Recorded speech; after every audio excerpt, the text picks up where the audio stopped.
Good afternoon, everyone. Thank you for joining our panel on the new digital framework in the EU. My name is Aaron Martin. I'm an assistant professor at the University of Virginia, where I teach data ethics, data regulation, and media policy. At UVA, I also do research on data governance globally, and so what's happening in the EU, I think, is especially important to global debates on the governance of data and the regulation of digital technology. And I hope we have an opportunity today to learn about the EU framework and its implications for the rest of the world. As I'm sure you're aware, the EU is experiencing a tsunami of new regulation for digital technologies and data, building on laws such as the GDPR, which regulates the processing of personal data in the bloc, but also on older rules such as the 2000 e-commerce directive. We don't have a lot of time to delve deeply into each of the various files that comprise this framework, but I think it does help to briefly summarize each of the main pieces and their relevance to the framework that we're discussing today. So some of these new regulations seek to increase access to data in different ways. The Data Governance Act will facilitate new forms of data sharing across different sectors. And the Data Act aims to stimulate data-driven innovation, in particular with regards to, for example, machine data. Now, of course, CPDP this year is very much focused on AI, and so the AI Act, the EU AI Act, is top of mind. And of course, as I think most of us know, the AI Act will attempt to govern our use, development, deployment of AI based on a risk framework, and in particular with respect to risk to society. And then finally, the recently implemented Digital Services Act, which was discussed at length before lunch, but also the Digital Markets Act, aimed to make digital platforms and infrastructures fair, safer, and more competitive. And there's a lot of other pieces that we could potentially discuss today. I'm especially interested in digital identity, and we often forget about the reform, for example, to the eIDAS regulation. So by 2026, all EU member states will be offering a digital wallet to citizens, and I think that's actually very important in terms of questions of competition, data, and its movement, its portability, et cetera. So a lot of moving parts here. And it's sometimes complicated to connect the different pieces, and I hope today with our panelists we're able to attempt to understand how all these things interconnect. And I will very briefly introduce all five speakers and then kick off into the discussion. I'll start on the end here. Valda Bietstieri is a legal and policy officer in the data protection unit of the European Commission's DG Justice and Consumers. She's responsible for monitoring the implementation of the GDPR in EU member states. As part of her task, she also works closely with other European Commission services. That includes work on legislative and non-legislative initiatives under the European Strategy for Data. Finn Mierstedt is the Director of Digital Policy at the Norwegian Consumer Council, focusing on national and international issues related to privacy, cybersecurity, AI, deceptive design, telecommunications, and more. He recently won the Rise 25 award, which Mozilla awarded to 25 people around the globe who are making the internet and the world a better place. Professor Dr. Gloria Gonzalez Fuster is a research professor at the Faculty of Law and Criminology at the Free University of Brussels, where she holds a research position on the theme Digitalization and a Europe of Rights and Freedoms. She's also the director of the Law, Science, Technology, and Society Research Group, it's LSTS. Aaron Cooper, oh wonderful, we updated the image. The other Aaron on the panel serves as Senior Vice President at Global Policy at the Software Alliance, BSA. In this role, Aaron leads BSA's global policy team and contributes to the advancement of BSA members' policy priorities around the world that affect the development of emerging technologies, including data privacy, cybersecurity, AI regulation, data flows, and digital trade. He testifies before Congress and is a frequent speaker on data governance and other issues important to the software industry. Last but not least, to my left is Rosa Barcelo, who works as a data privacy and cybersecurity lawyer at the law firm McDermott, Will & Emery, based in Brussels. She advises on a range of data and technology areas, including privacy, electronic communications, online advertising, data reuse, and cybersecurity. She was previously the deputy head of unit at DG Connect, where she was responsible for the e-privacy directive and the proposed e-privacy regulation. Rosa also worked with the Office of the European Data Protection Supervisor. Very briefly, a short note on our format. I will ask each of the speakers a targeted question to initiate the discussion. I will also invite the other panelists to sort of respond to points made by the panelists as we go. I'll also, following that, open up the discussion with some broader questions for the panelists, and then I invite you all in the final 10, 15 minutes to pose your questions to our experts as well. Wonderful. So with that said, I will kick off the discussion. Valda, as part of your important work at the European Commission, you're involved in analyzing the data protection aspects of various legislative files related to data and digital technology broadly. Could you set the scene for us by introducing the EU's data strategy? And since CPDP is still very much a data protection conference at its core, the interconnections with GDPR. Thank you. Yes. Hi, everybody. So indeed, I am part of the European Commission's data protection team that has followed these amazing files that you are here today to understand better. Maybe before we go in the data strategy, we can take one step even back.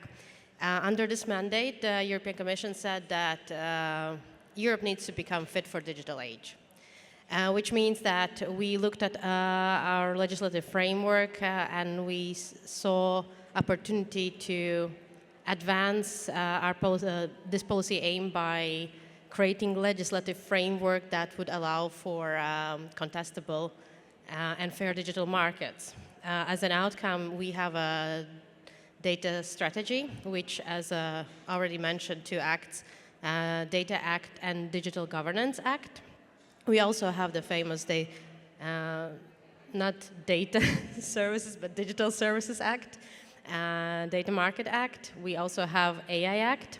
We are introducing and working quite intensively on data spaces, which are part of Data Act. And here I can only invite you to go and listen to my colleague tomorrow morning, who will dive into this topic a bit more deeply. We have rules on cybersecurity. We have updated NIS framework. We have Cyber Security Act and Cyber Resilience Act in finalizing steps. We have sectoral acts. As you know, we recently agreed on European health data space. We are now negotiating financial data spaces, namely the update to payment services regulation, as well as financial information access rules, and many more. So, as you see, we have been quite busy during the last mandate, and it's quite understandable that now it's time to understand how it all fits together. But you're right, the starting point, we can always go back to the GDPR, because GDPR is the cornerstone of all of this. We have seen this in such manner, and we have built the framework. GDPR is the only horizontal act in all this framework that really covers all of the areas. And that will stay as it is. We have looked at different elements. As you mentioned, Aaron, the DGA and DA Data Act, is something that looks at modalities of conditions, how to open up data a little bit more. With the Data Act, we built on the data access and data portability rights for Internet of Things devices, for connected devices. Other thing what we also see in the acts, we very often rely on notions such as consent or profiling. These are GDPR notions, so we stay with the GDPR as a core of all of this legislative framework. We have the responsible authorities who interpret these notions and the way how they are applied. We also look at this from perspective of EU integrity of EU legislation as a whole. It's like in any field we have different rules to apply to different aspects. We know that not all of these rules are addressees to everybody. Let's say Digital Services Act, it's quite a clear gradation between very large online platforms, internet providers, hosting services, and the same also for DMA, very targeted for gatekeepers. And this is how we see the framework. We see the GDPR as a basis, and then different aspects plugged in here and there. Maybe I stop here, and then we can continue the conversation. Thank you, Valda. Finn, in her remarks, Valda mentioned the intersections between, in particular, the Data Act, the Data Governance Act, and GDPR. Your organization is primarily focused on consumer protection concerns. So I was wondering if you could provide a perspective on what you see as relevant within this new framework, in particular with reference to the Digital Services Act, which I know you're very interested in. Thank you. Thank you. Yeah, it's. We do see a lot of challenges still that we hope that the DSA and also the AI Act and the GDPR will address.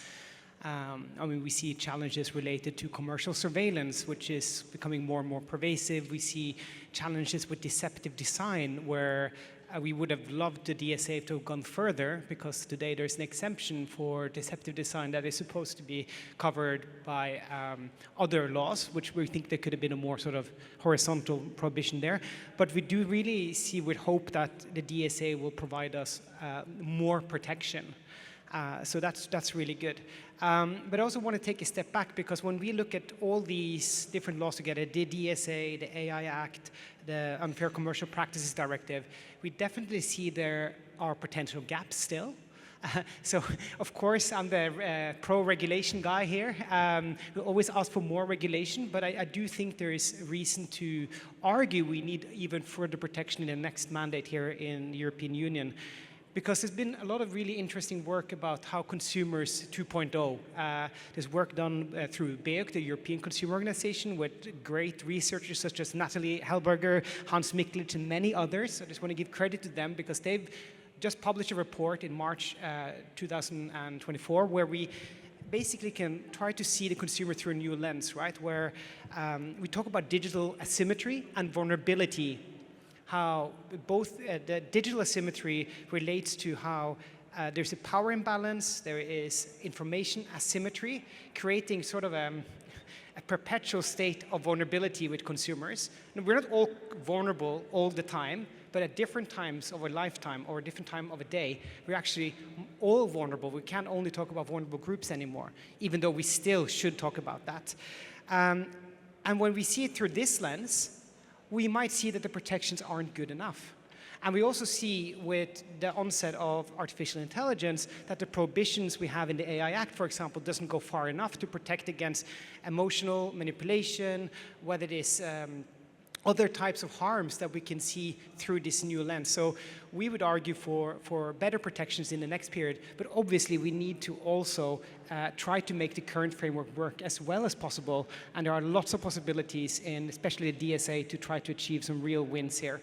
So I'm hopeful, but I think we'll still be pushing for some more regulation, and I can get into the details of that later.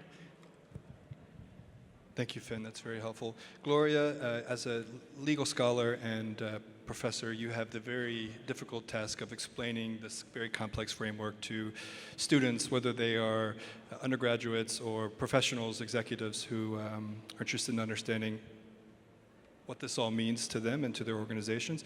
And in fact, over lunch, you were asked to explain the intersection between the Data Act and consent within GDPR. It was a fascinating discussion.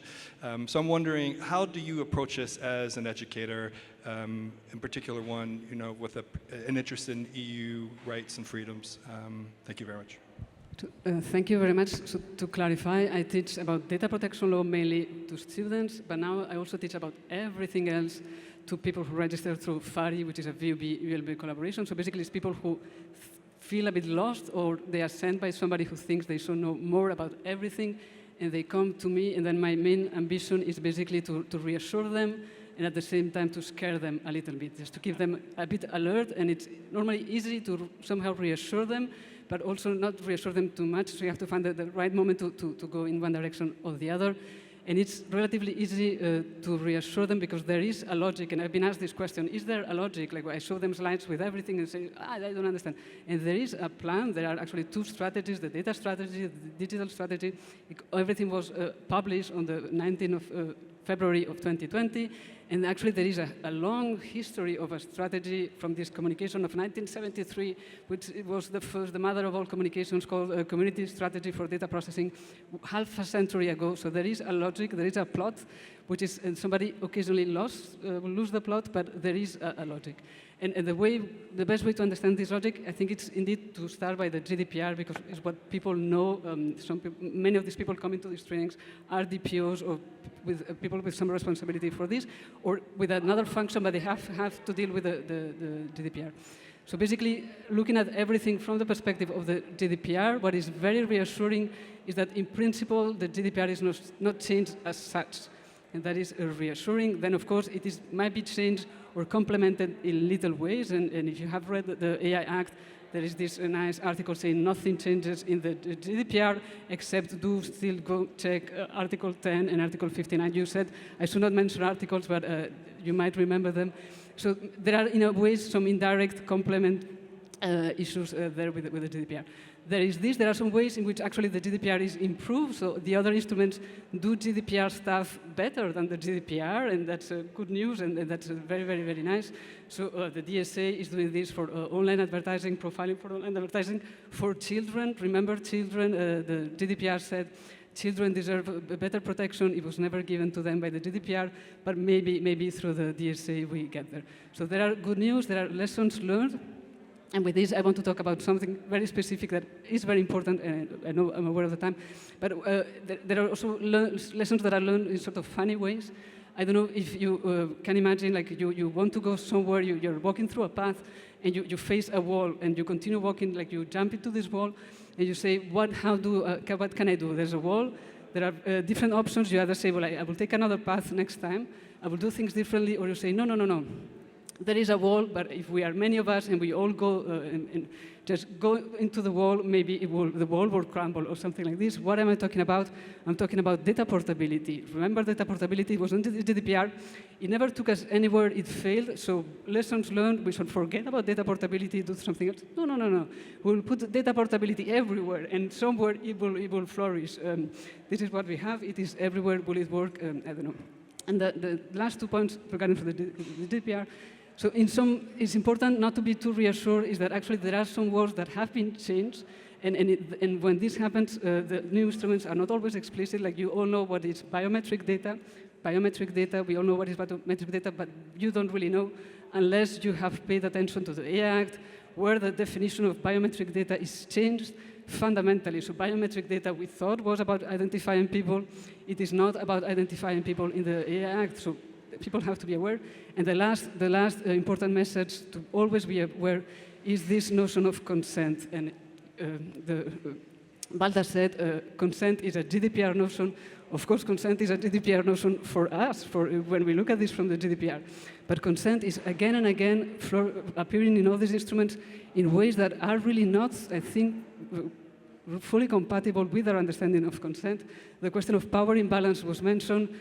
Consent appears in the DMA, that's something that gatekeepers should rely on. Gatekeepers and consent, is this really not the case where actually we should not rely on consent?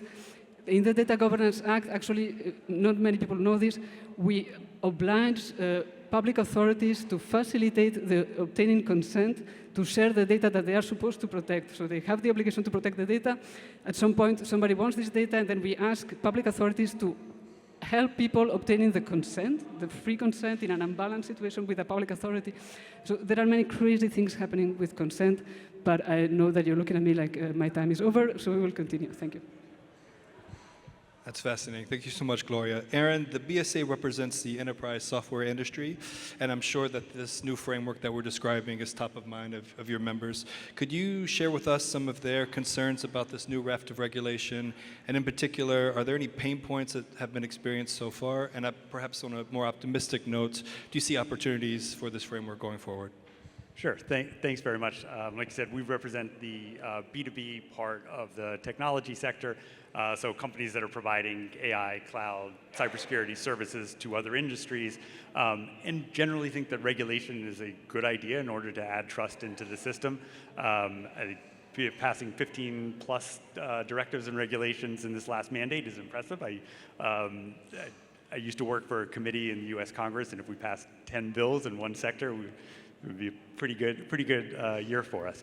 But I think what's really important is making sure that as there are different pieces of legislation, directives, and regulations that are looking at the digital economy from different directions, from cybersecurity, from competition in terms of data portability and Digital Markets Act, things like that, privacy protections, AI protections, that we think about how they all fit together. And so having the overall strategy is a really good aspect of it, but also making sure during the implementation phase that we get to now that we make sure that that rules that are intended to protect cybersecurity also are considering how it's going to have an impact on AI or on privacy. And similarly, a law on AI, how is it going to interact with cybersecurity protections, with privacy protections, and so on. And making sure that those all rationalize and work together is really important. I think that we will find gaps where there should be additional rules to make sure that consumers are being protected, and there'll probably be places as implementation happens and as law firms spend a lot of time trying to figure out how to comply, how companies should comply, that there's overlap or there's some inconsistencies, and we need to, I think for regardless of what perspective you come from, making sure that the rules do what the policymakers intended them to do is a really important aspect where we can all work together. It makes sense that there are so many new rules given that the economy is moving digital, that having a good digital strategy as a company in any industry you're in becomes increasingly important to be competitive and to grow jobs. Making any rules that we can enact as a society that increase trust and reliability into the system are just good for everyone. And so I think the question will be in implementation and whether we can make sure that there's consistency among the different rules. Thank you, Aaron. And Rosa, last but not least, in your previous experience, you worked for a number of years on the e-privacy directive and its reform. And it's sort of notably absent in this new framework that we've been discussing, despite, I think, many years of negotiation and discussions about what that final text would look like. We still don't have the final text. And I was wondering, in your experience as a data protection lawyer, do you feel that the existing directive is sufficient? And do you see opportunities for reform in the future of the Act? Thanks. Hey, thank you, Aaron, for this question. It's a good question. In this wealth of many pieces of legislation, the e-privacy regulation is a bit there forgotten. So just to make sure that everybody remembers, it was proposed in 2017, and Parliament and Council, they put forward their amendments, but they had not yet agreed. They haven't been able to agree and come forward with a new law. So what does this mean is that we are stuck or non-stuck with the old e-privacy directive. This is the e-privacy directive that dates from 2002. So a lot have changed from 2002, and we still have it. It was amended in 2008, slightly, but not much. So for somebody like me who is helping companies to comply, the situation is not perfect. And I thought that just to illustrate a bit the difficulties, I'll give you two examples. One example is on telecoms. So you might remember that the e-privacy directive covers confidentiality of communications, so covered the content of communications and traffic data. Back in 2002, this was supposed to be for telecom, from mobile and fixed telephony and for access to internet. As of 2020, this applies to internet telephony, so it applies to instant messaging, it applies to chat, webmail. So when you help a company to try to use the 2002 rules that were for fits telephony into a reality of a chat is very, very complex. So this is from a compliance perspective, also from a regulator perspective. The regulators are very different. It's not like in the GDPR world where we have the DPAs or the EDP board. So we are in an environment with very different ones, and it makes it difficult for companies, but also for individuals to get effective enforcement. And so fines are extremely difficult. You look around and you would see if there is a breach affecting one of these services, the breach might end up in a very different enforcement. So that's one. And just 1 second, if I have a moment for, okay, so another area that I think everybody knows cookies and Article 5.3. Article 5.3 is in the e-privacy directive, in a way is a key article. The e-privacy directive, some people call it the cookie directive because of this article. So basic is a very simple article that applies to cookies, but other tracking devices. So you need consent to place the cookie and read the cookie, and this is why we have the banners. Now, because behavioral advertisement, because behavioral target, the ad ecosystem is based on identifiers, this article applies. And this article applies to regulate an ecosystem that is huge. So it's like a little kid that had this suit, and the kid grew and is not anymore suitable for the reality. So the EDP board, the national authorities have wonderful guidance that has come to not replace, but help the situation. But the guidance at some point starts being a bit, has its limits. So just to say that perhaps, and I am looking at Valda for the new commission, new rules, this is a moment to take back this file and move it forward. Thank you very much, Rosa. Okay, a question for the group as a whole, and please let me know who wants to respond first. Despite the best intentions of regulators, there's always going to be unintended consequences. We've already started talking about some of these already. And I'm curious, it's hard to predict the future, of course, but are there particular items within the various legislative files or disconnects between those files, I think perhaps more particularly, that preoccupy you, that are things that you worry about as we think through the implications of this new framework? Anyone? Please. Okay, so I'll go ahead. So what we try to do in my world is we try to litigate. We file legal complaints, we research, and one thing that we really see as a challenge is it's getting more and more complicated to collect evidence to prove harm. And so much is also still in the GDPR, which is a framework that I love, even though I see massive, limitations to the GDPR, and it's not lived up to the expectations, but it's still the best thing we have, right?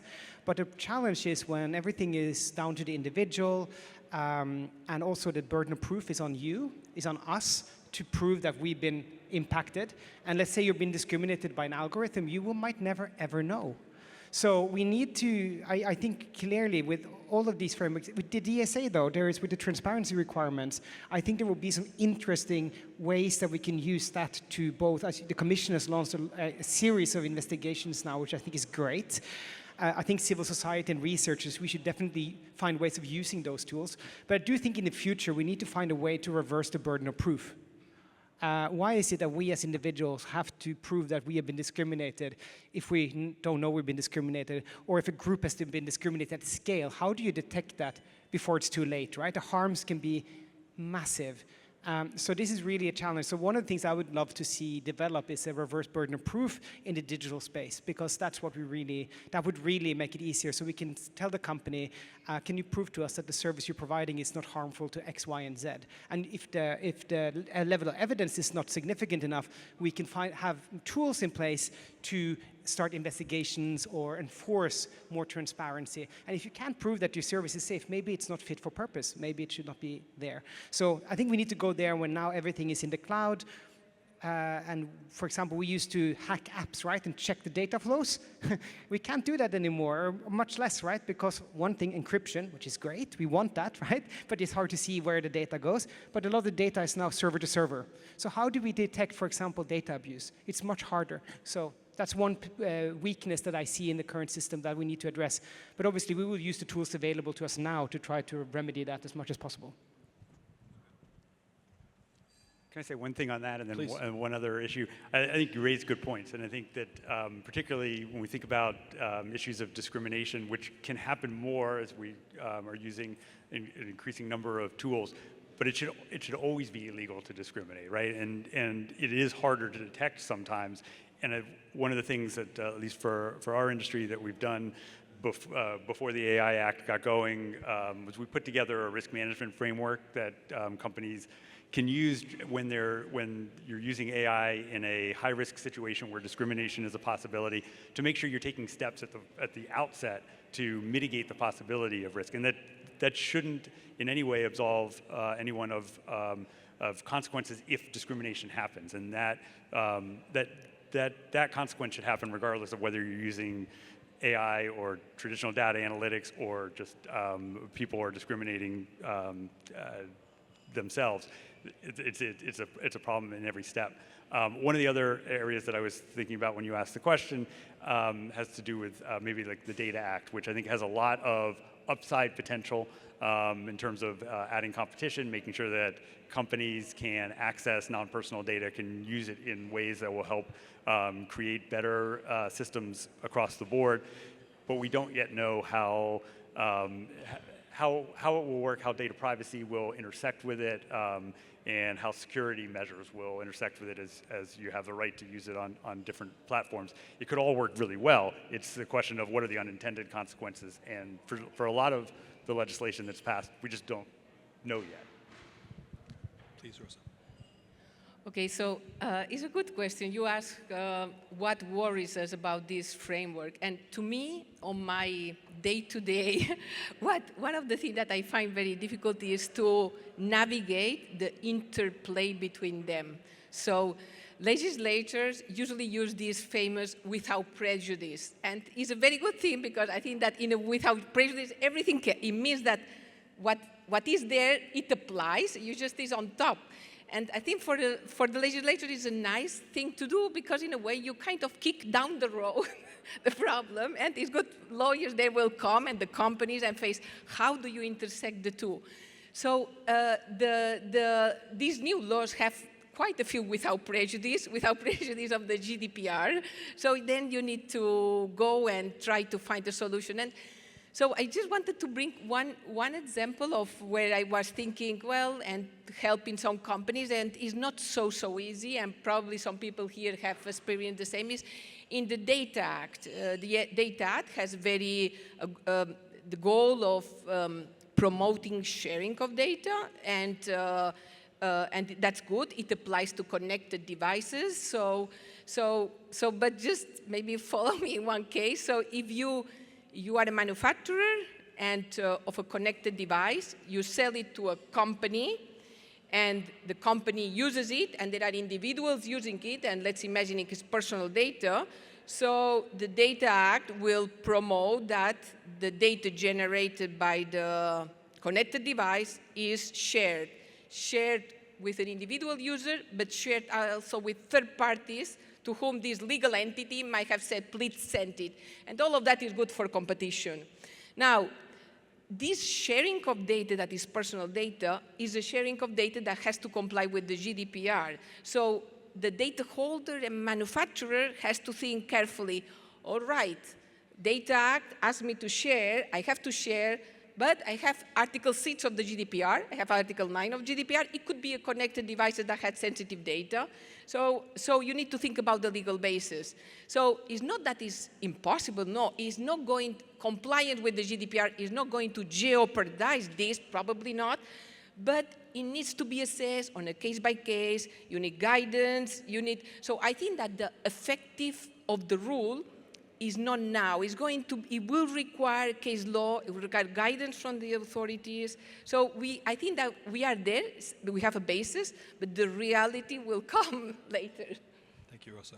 Gloria. Yes, so I think this question of the legal certainty is very, very important. So with the GDPR, 6 years later, we are starting to get all this case law that we have been dreaming about for many years, and now we don't have the time to read it, but we wanted clarity about many things, and we get clarity about many things. The supposedly reassuring news of this new framework is that in many cases, at some point the instrument will say, and the European Commission will publish guidance about how everything relates. And when sometimes I tell this to the students or the participants, they say, ha, ha, ha, hi, hi, hi. Like, what are we supposed to do then with this guidance? Not personal criticism, but sometimes, not always the guidance is really then bringing this clarity that we know we need, and because we know we need guidance, there's an obligation for the Commission or for the European Data Protection Board to provide it. So this is going to be a key thing. But I think all the practical challenge that we have, or many of them, are really because of this logic, this fundamental idea that now we want instruments that do not take as a starting point this distinction between personal data and non-personal data. And that's a huge, huge thing. There will be personal data or not. There will be data subjects or not. And with the Data Act, this is, I think, a constant effort to remember there's somebody can do something with the data. It might be a data holder. It might be a farm. It might be a person. It might be in a house. It might be in a factory. Many things are possible, and everything is regulated by the same provision about somebody giving consent or permission. So that switch is a mental switch. Where then, if there is personal data, we have to remember about the GDPR. Maybe we have to forget about it. There is this beautiful declaration about the digital rights and principles of the digital decade that you know by heart.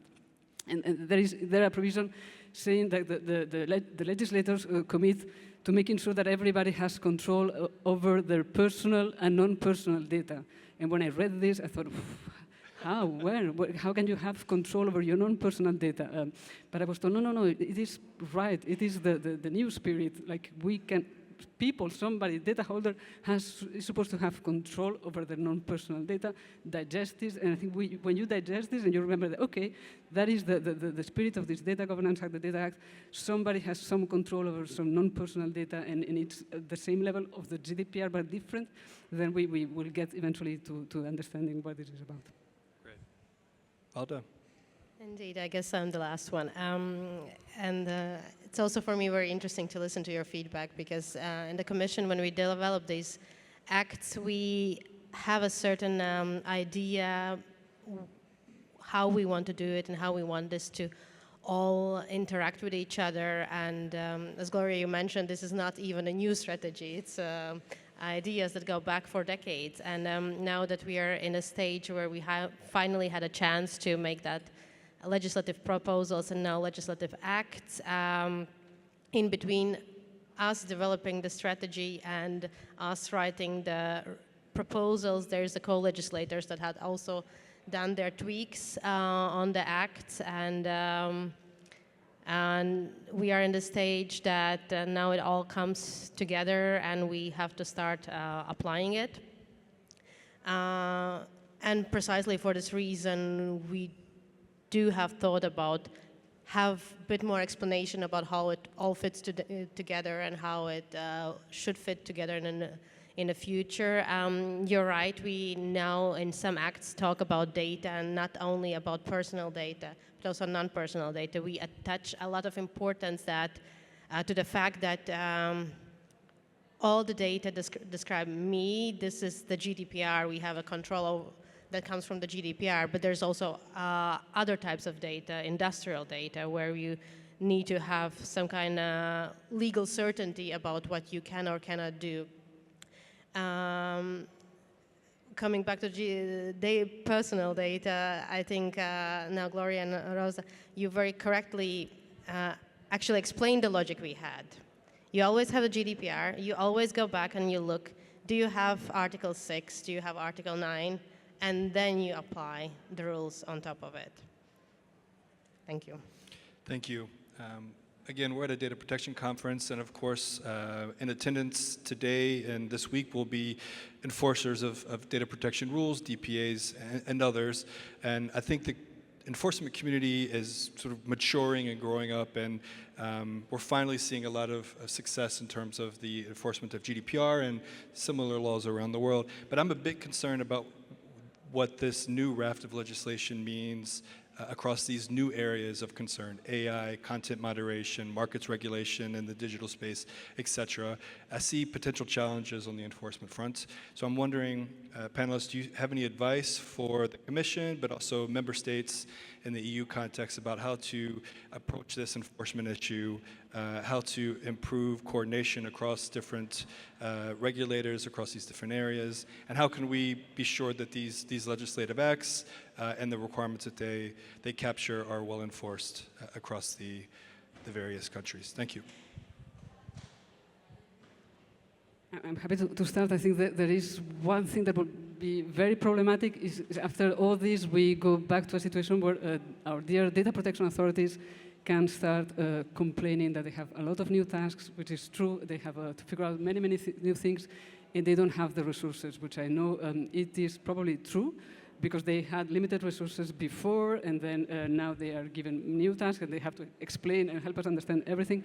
But I think that would be really a problem, because in the context of the GDPR, we have been hoping that at some point they will get some resources and that this argument was no longer valid. So if we sort of figure out a way to have not this argument now and it comes back, that would be a problem. So hopefully at some point they will give them more money or find a way that this is not possible. Beyond that, I think so the institutional question is very important, and there is still this question of the enforcement not being just this public enforcement, but also NGOs, consumer organizations doing things there, and I think that's also a big question. How can we make sure that this works better? I feel very jealous for looking at these other instruments when there are so many things that are happening there in the other instruments that are not happening for the GDPR. Just a very concrete thing that I've been hoping for many years. There is this Article 80 in the GDPR which says you have the right to mandate an NGO to lodge a complaint for you, to go to court for you. And for 6 years now, I've been saying, why don't we have somewhere on the internet a list of which NGOs can I go to mandate them to go to lodge a complaint? Because I'm a very busy person, I don't have time, but I have a right to lodge to mandate with whom. So I'll sometimes look at the Commission saying us, nothing in the GDPR saying we have to public a register, ADPB, nothing saying that we have to, nothing happens. Now, with the Data Governance Act, somebody had this idea, let's have a register of data intermediation services because a register will help people get to those services so they can exercise the GDPR rights for them. And the register is there. There is one of these services, but there is a register in the page of the Commission, a register of data altruist associations. Everything can happen when the purpose is to process more data, share more data. Everything is fine. We just have this other right, and there are no registers, silence. Go and figure out who could help you. So I think there are, in an optimistic way, room for improvement for GDPR enforcement. Thank you, Gloria. Finn. Yeah, if I understood the question correctly, is what more is needed, right? Or how do we make it work? And I would then agree with what was just said, of course. I would start maybe at the national level. We obviously need enforcement at the national level. We also need enforcement, obviously, at the European level. That is happening right now. And it will be also interesting to see how that goes forward. But enforcement doesn't happen by itself. As Gloria pointed out, it needs resources, which then drives me to the second point, which is also we need to use public policy. Public policy can be a very strong driver for the kind of development we want. It won't solve all the problems that we have, but let me take two examples, or one example. We see in some countries, many countries, that they're implementing digitizations of schools, right? And there are very few good examples of that being done in the right order, which is to define what needs do we have in the school, what problems do we want to solve?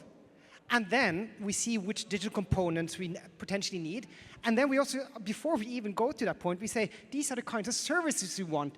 Instead, what has happened is that we had like big companies going to the schools, which are often governed at the local level, where resources are low, the level of competencies among those who does the procurement is low.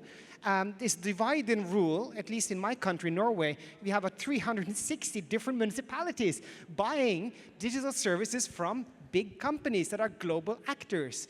obviously, there's a massive power asymmetry there. Public policy could remedy that situation, and we could get services that we want and deserve. So enforcement, public policy, and then, of course, I'll go back again to sort of the European level, where I do believe like introducing sort of a horizontal fairness by design principle that could be a horizontal requirement. And this is also in the proposal from this report I mentioned at the beginning, where we sort of managed to define fairness by design and default, and being a bit inspired by the GDPR, that will go horizontally, because what is difficult today is that these sort of AI Act is a product safety regulation kind of, right? And UCPD, the unfair commercial practices, is sort of a consumer framework with a sort of outdated definition of the consumer, looking at economic harm, but not really all the other types of harm that we now see in the digital environment. So if we can introduce a fairness by design, the fairness by default, the duty of care, reverse burden of proof, maybe we'll have a horizontal framework that could work on top as well.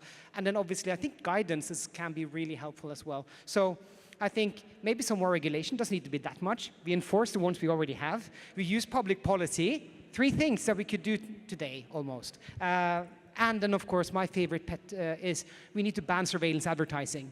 I mean, the driver of a lot of the negative, at least consumer-facing challenges that we see is driven by the need for data, which then drives the need for attention, to monetize people's attention, and to create, and then take more of people's data. If we could manage to break that cycle and create a healthier internet, that would make me very happy. And I think a lot of people support that, even though we did get that ban against children, which is a good first step, but it is challenging when we only are going to enforce that towards children, because children also access adult services and are therefore exposed to surveillance advertising. So let's ban it for everyone. Thank you.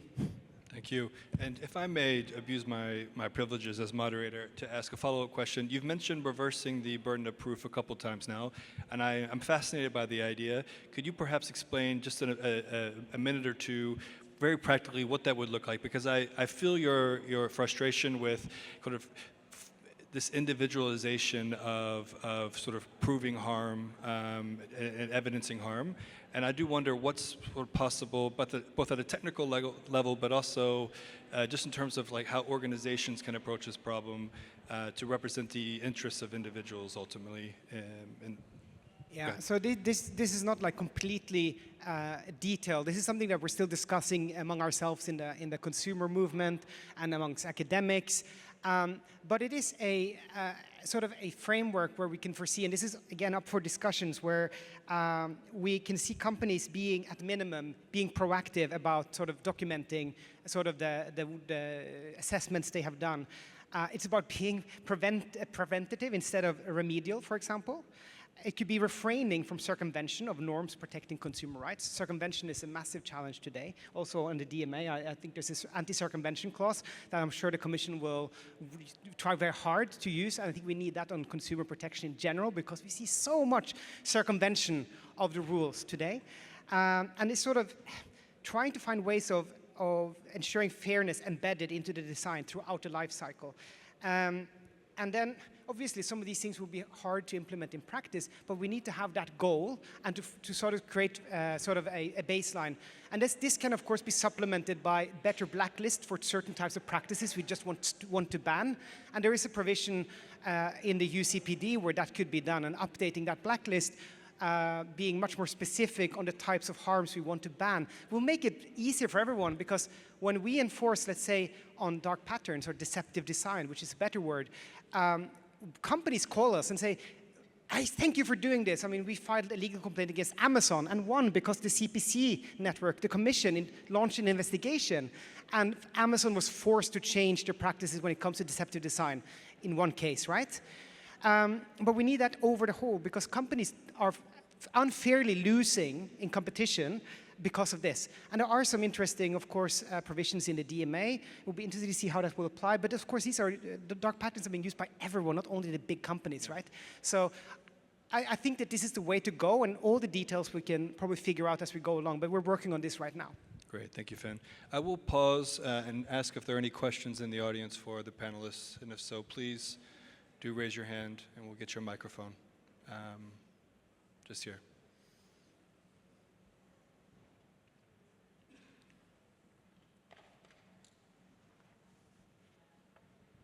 Thank you. Thank you very much. My name is Hilke Heijmans. I'm a privacy enforcer, member of the Belgian authority. Enforcement is part of your discussion. One thing, however, I miss until now in the discussion, which I would like to hear your views on, all of you, how you see all these regulators who basically regulate or enforce the same kind of issues quite often, but from different perspectives, or maybe from the same perspective, in different ways. For instance, in how they should cooperate also with the complexity, for instance, that the privacy enforcement take place on the national level with a one-stop shop mechanism, whereas the enforcement of some other of these laws is taking place on the European level. Do people have views on this and ideas that could help the authorities? Well done. Thank you, Hilke, for this question. I will try to start in the discussion and a little bit lay down the perspective that we had when also assigning different regulators to different of these laws. And I think it's very correct to say that different elements can be looked at from their different perspectives, different regulatory perspectives.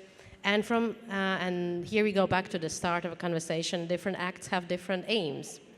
Now, what we have is a rather clear guidance from the court, from Bundeskartellamt, about loyal and sincere cooperation between authorities. This is something we would really like to see in practice. We know that several authorities have these cooperation mechanisms nationally. Not all of them have. More and more we have integrated also that in the European framework. We have in NIS directive very clear rules, NIS 2, about how the authorities cooperate in case of data breaches. We also have now enhanced cooperation framework for a digital innovation board under DGA&DI, where we know that it's data protection authorities can come into dialogue with other authorities to see these elements. We are also monitoring how we will monitor how this all gonna apply in practice, but the framework is there, the obligation to cooperate is there in mutual respect of competences of each of the authority. We also have a good practice of CPC network that was mentioned just now with the data protection authorities. We know that the dialogue is happening where we look at notions like fairness from both acts together. And I think we're gonna see more and more of this cooperation in the future. Rosa first and then Gloria. Okay. So, Hilke, I will not answer your question, unfortunately, but I do have a comment, is that maybe the problem that Hilke pointed out, I think that if I had member states in the room and they were willing to listen, I think something that is important is to these pieces of regulation, sometimes they tell member states, you go and you decide who is your authority. So in some cases they pick one, others pick the other. In my experience, this often results in inefficiencies for companies, efficiencies for individuals, because there is so much variety that sometimes they don't manage to have the same views, get together, or it's not that it doesn't happen, but it's more difficult. So I think that if I had them in the room, I would tell them, try to talk to each other so that the entity that you pick is somehow the same. Of course, I have a sweet spot for data protection authorities, but for example, in the context of AI, this is now on the table, so they have to decide. So I think that at the end, choosing the same is the right way to go. Gloria. I think it is a difficult issue, and I can really feel this pain about the e-privacy directive being there, and for every single member state you have to figure out who is responsible for what and how do they cooperate. But I was a bit surprised that the Commission did not say anything, or I missed this, about the proposal that is now on the table, because there were failures in the way in which data protection authorities work together in the context of the one-stop shop, which is supposed to be the super way of them collaborating. So I think we can look at this saying, And yes, there are ways for them to collaborate. We can have great regulations like the GDPR saying you must collaborate in those ways. But I think we now all agree that, for instance, the one-stop shop of the GDPR doesn't work as it should. This is why we have a proposal, and the Council is discussing this, and the European Parliament, because even that beautiful idea did not really work in practice. So I hope there will be many beautiful ideas. I'm not sure even that the ideas are so good. And there is this question of let's wait for member states to figure this out. When you try to understand, like, there is a table, for instance, for the Data Governance Act, who is responsible for what? Many blank spaces there, even if it's proposed like Belgium, where, and this is very reassuring for people, like there's no authority, just your time. But when there is something mentioned, it is very, very like a kaleidoscopic picture, because it's a bit everybody of all sorts of types. And all these authorities are different. They have different perceptions of what they have to do. DPAs are independent. They have, some of them, this perception that they can or not act when they see a problem. Now the court is saying you have to act when you see a problem. So there are many, many challenges there. So it's good that you ask. Thank you, Gloria. Are there any other questions from the audience? I see one here. Can I say one thing while we're Please. going to the question?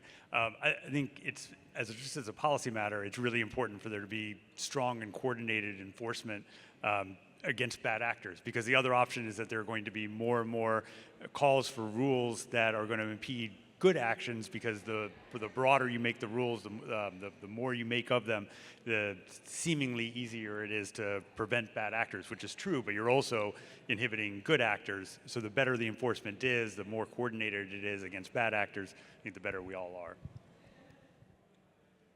Please. Yes, my name's Stephanie Perrin. I'm from Canada. I'm really taken with this question of reversing the onus of proof here, because it seems to me we know now that the average person can't possibly take a case. I mean, I couldn't take a case, and I've worked in this field for 40 years. So why do we have to prove this? And how have we moved? And I don't mean to sound so critical of the directives that are coming out, because we're very glad to see them. It's great. But if the individual has to prove this on their own, or persuade a data protection commissioner that there's a case there, we haven't moved very far. Why don't we insist that before we move to a risk-based form of directive, the governments prove that the average Joe could actually take a case, that the average Joe actually understands their risk? Because I think we'd then be working on a new form of regulation. Thanks. It really was a question, not a rant. Finn? Yeah, if I understood you correctly, I completely agree. And just to give you a comparison, so I work for the Norwegian Consumer Council, and I also chair a network of 75 groups in Europe and the US, the Transatlantic Consumer Dialogue. And we work together with 70 groups. We try to do enforcement. I can tell you, even in Norwegian Consumer Council, which is government funded even, we struggle to do enforcement. Back in 2020, we did a massive research on 10 different apps. Just to give you an example, where we hired computer engineers. We worked with experts, Wolfe Crystal in Austria, SEC AdWords in the US, many others. And we tried to understand how the data broker system worked, how the apps collected and sold our data. We spent half a year to a year just investigating this. Then we did a legal analysis together with Noib and Max Schrems and his people, because we didn't have sufficient GDPR competence in our own organization to analyze this, because you have to really follow this, right? That was 2020. We filed a legal complaint against Grindr, which was the dating app that was the worst. Sadly, all of the apps were in breach of the GDPR, so if we had resources, we should have filed complaints against all of them. And then we filed a legal complaint against 5 of the ad tech companies as well. So 6 companies altogether. We're now in 2024. We have no preliminary decisions yet on the 5 ad tech actors. We're at first instance court against Grindr. We won at 2 levels already.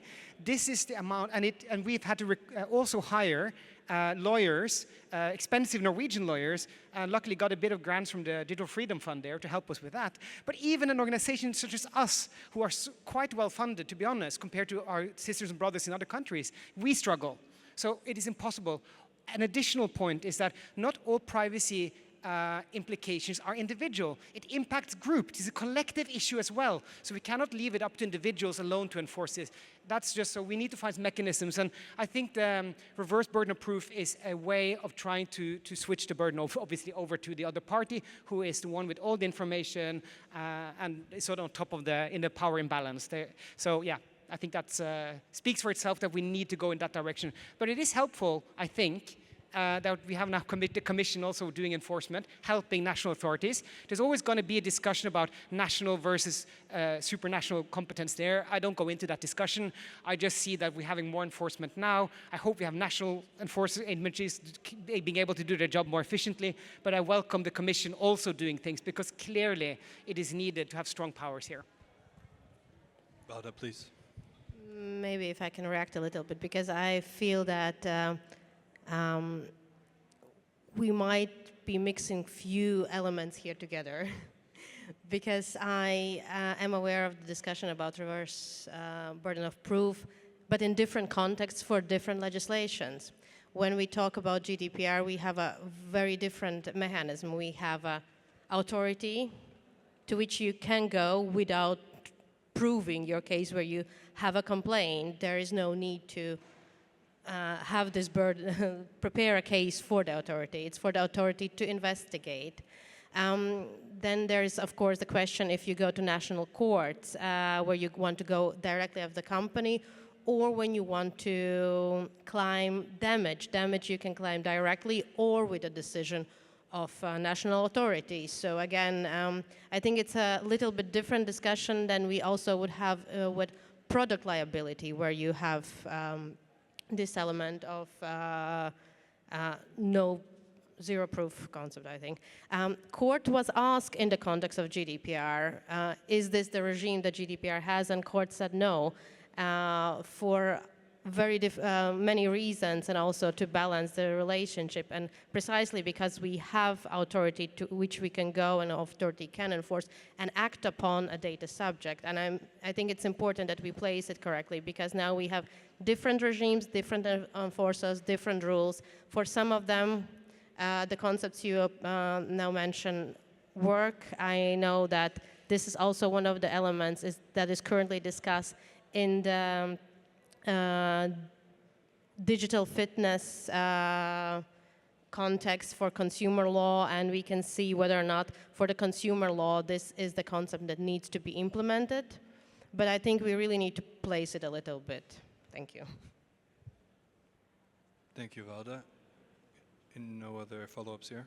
Any other questions from the audience? Please, here.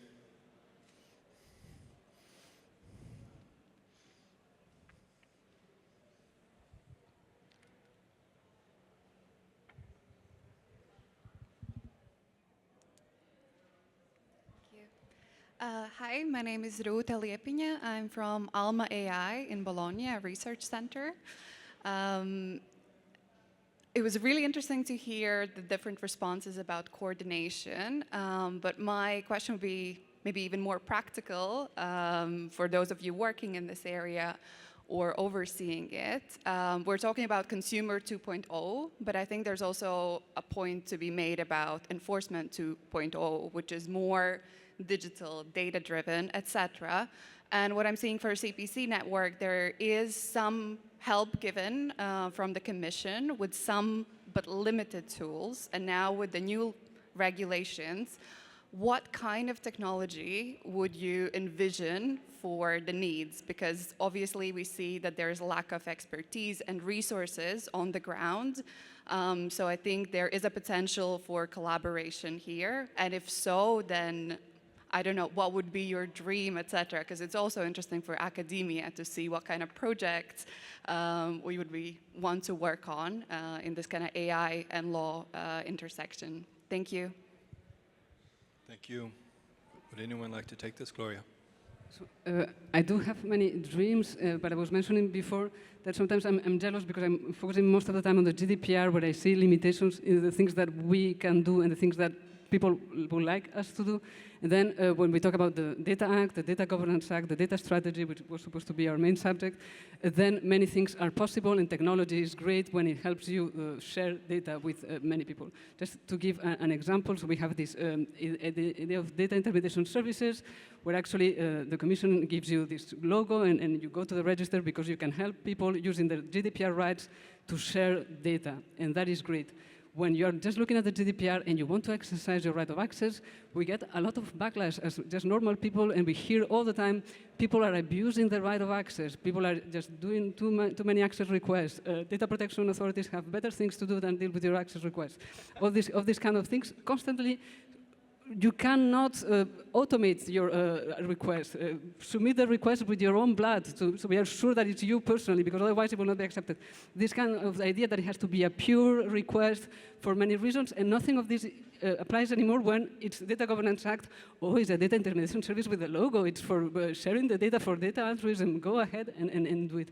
So there are like double standards, which I think it's strange. And I would love to, in the GDPR context, accept that yes, automating data access requests can be fine. Technology is fine. It's your friend. You can use it. You can get together with other people to synchronize a data access request to get evidence to prove harm, to do many things. So I don't think the utopia is somewhere being constructed for not the bad reasons, for some reasons, and not given to the other reasons. Finn, is that a... Very quick. I definitely think technology can play a role in enforcement. There's also already a project, I think, within the CPC network called Enforcement Tech, and where they look at ways of automating at least detection. And you have examples going back to 2018 at Princeton, where they developed a dark patterns robot crawling, I think, 11,000 e-commerce websites. So there definitely are ways of automating detection, and then from detection to the rest, I think administrative law and other sort of legal requirements probably kick in. But you can definitely automate it. I imagine within detection of deceptive design, there are definitely some designs that are easy to detect, whether it's a fake countdown timer or anything else. And then there's going to be lots of things you can't detect, I think, with AI necessarily. But I think it's worth going down that road to see where you can automate. I also think like some of the data collection practices, you could find some really interesting ways of scanning apps, for example, automated. There are already services like Exodus Privacy where people upload like an app from, let's say, Google Play, and the service will scan the apps. And I think you can imagine that it could be possible to scan for sort of excessive data sharing, those sort of things. At least do a sweep that would be more efficient and give enforcement agencies a direction to go and look for bad actors. Aaron? I feel kind of bad that we spend a lot of the time either criticizing the Commission or DPAs for either over-regulating or under-regulating and making it too difficult to enforce. These are new emerging issues, and they're not easy. And I think there can be criticism from a variety of different ways. But ultimately, when you're writing regulations, when you're drafting legislation, you're going to be either trying to prevent all bad actors, but knowing that you're also preventing a lot of good actors, or you're preventing good actors, or sorry, you're enabling a lot of good actors, but you're also, as a result, going to enable bad actors as well. And finding the right balance between making sure we are regulating to protect consumers and protect the public, but also making sure that we're doing it in a way that enables good actors to succeed, to follow the rules and be successful, and enable other industries to be successful as a result is a really difficult task. And as the technology continues to develop and emerge, it's hard to keep frameworks that are going to continue to be relevant and to be successful in having that balance right. But it's something that I think we all need to, from the consumer side, from an industry side. We don't represent social media, but from the social media folks, it would be important to make sure that everybody's there to try to enable the good that people want, while also preventing bad actors from being successful. Please. I was thinking when you discussed the automated detection, there are some examples, and I don't know the details, but for example, the EDP board has put forward in the context of tracking devices. I haven't used it myself. Some people from my team have. That apparently works very well, so that the tool will identify if a website has tracking devices, and it has been put forward by the EDP, or maybe somebody, I think somebody in the room know, apparently works very well.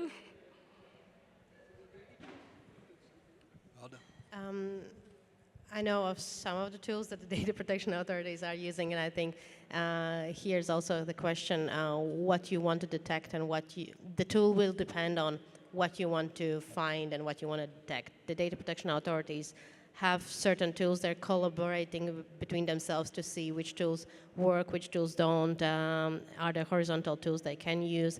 There are auditing tools of websites, for example, that they use, and technology develops, authorities need to develop, they need to upgrade their tools. Commission will always ask the member states to give sufficient resources for data protection authorities to give their tasks. Also the new task under the new rules. Here I can advertise our upcoming report in June, a little bit preview. I think the data protection authorities are still very important in all of this, and the collaboration with CPC network is very important. But by experience, we also know that the different authorities look at different elements. They need different tools to assess them. Thank you. Are there any other questions from the audience?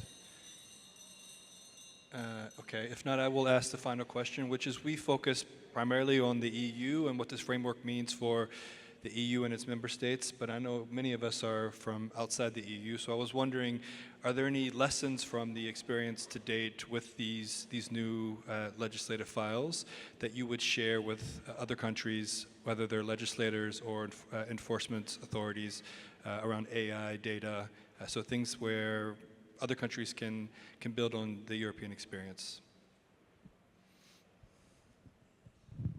Yeah. Okay. Very quick then.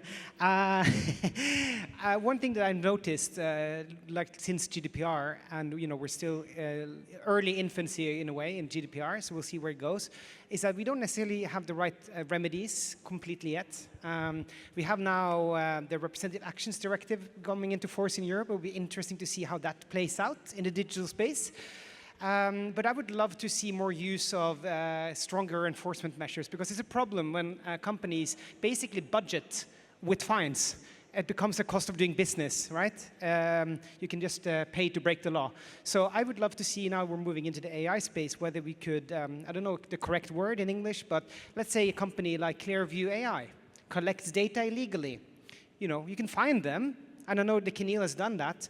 I know the ICO tried that. But why aren't they forced to delete their algorithms, right? Because that is where the gold is, right? So, and we need to talk about that when it comes to AI too, right? There needs to be effective enforcement that prevents people from just breaking the law, moving fast and breaking things. So if I could have like a wish list, I would love to see that being used in Europe, because I think there are possibilities of doing that, but it's not happened yet. And I'd love to see that being introduced to other places as well. Great example. Thank you very much. Anyone else? Yeah, Aaron, please. We definitely see a lot of following what the EU has done in places around the world. It's not just the GDPR, but back home in the US, state of Colorado just passed an AI bill that is not identical to the EU AI Act, but it is very similar. It's definitely based on it. And I think we're going to see that in different places. And that's a good thing. I think that interoperability between laws on cybersecurity, on AI, on privacy are important. They're going to be different in different places, and they should be, where you have different values and different things that you want to prioritize. But the consistency and interoperability between them is really important, I think, both from a consumer standpoint and from an industry standpoint. Thank you, Aaron. Please, Gloria. I think it's very, very interesting, the huge interest there is now, of course, in the AI Act from all over the planet, people following this, people always following the GDPR. I think the DMA, the DSA, also very popular. Is the Data Act now, after our lunch break, it's very popular in some countries, but is the Data Act, is the Data Governance Act even, is there any interest beyond this conference? I don't know, should there be more interest? I don't know, there are some interesting rules on data transfers, which are sometimes like a nice reading from the GDPR, which says there's a sort of adequacy for non-personal data that is not real adequacy. I really wonder how, when are people going to get to that part of the regulations, if there are going to be new questions or effects or something. So no real answer, but I think perhaps that will be something that we have not really been thinking about enough. Thank you. Rosa? Final remarks, please. Yeah, so the final remark is simply that from when you look at the company that deploys products and services globally, I think that the most important is to have harmonized frameworks. Even if there is one that is a bit more difficult, I think at the end, harmonization makes it up for the difficulty. So I think that when you an advice for government is like it doesn't matter how you get to the principle, but because different countries have different traditions, but to try to get to similar outcomes and results. I think that would be like the advice. Thank you, Rosa. Mindful of time, join me in giving the panelists a round of applause. Thank you very much, everyone, for your time.